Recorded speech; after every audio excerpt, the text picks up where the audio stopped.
to Hecate, who is, of course, the crone in this great goddess trinity. Hecate was originally a Thracian goddess, a form of Earth Mother. Now, the antiquity of Hecate worship was acknowledged by the Greeks, who called her a Titan. A Titan is, of course, a pre-Olympian divinity. Like Zeus, Hecate can grant or withhold anything she wishes from humanity. Hecate is the queen of death, the destroyer of all things, who also has the power of regeneration. She holds back the spectral hordes from the land, from the world of the living.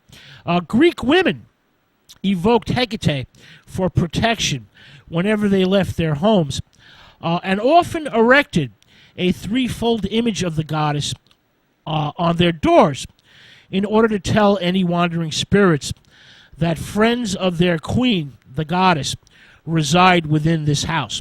The worship of Hecate goes back to at least 900 BC and lasted till Christianization, circa 500 AD. The center of Hecate's cult was in Legina. Hecate, the goddess of pathways.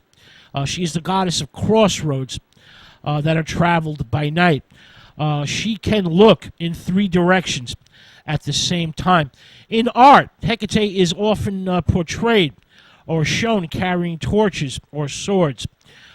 Where paths met at the crossroads, the triple figure of the goddess rose from masks placed at the junction. In later antiquity, Hecate becomes synchronized with Artemis Diana and becomes a moon goddess. Hecate is a, infernal power who roams the earth at night with a pack of red-eyed hellhounds and an entourage of dead souls.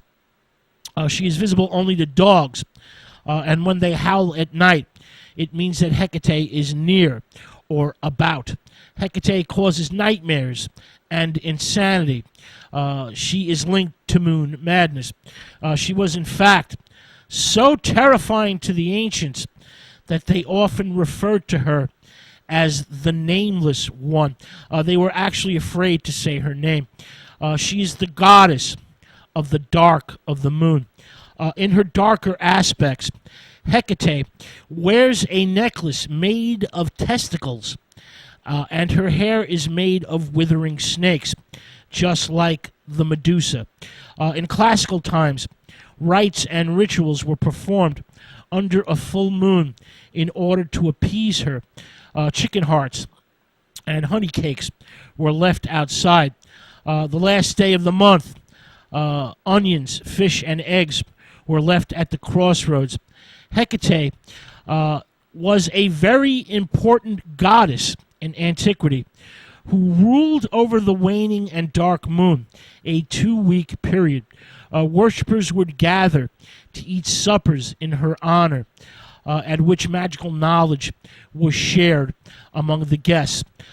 Black female dogs and black sheep were sacrificed to her, and the leftovers were placed outside as offerings to the goddess and her hellhounds.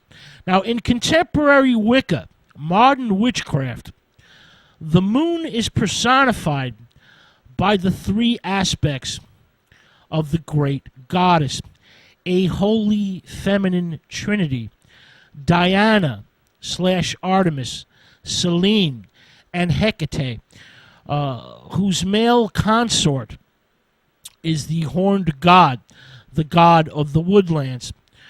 These horns represent not only the beasts of nature, but the crescent or horned moon.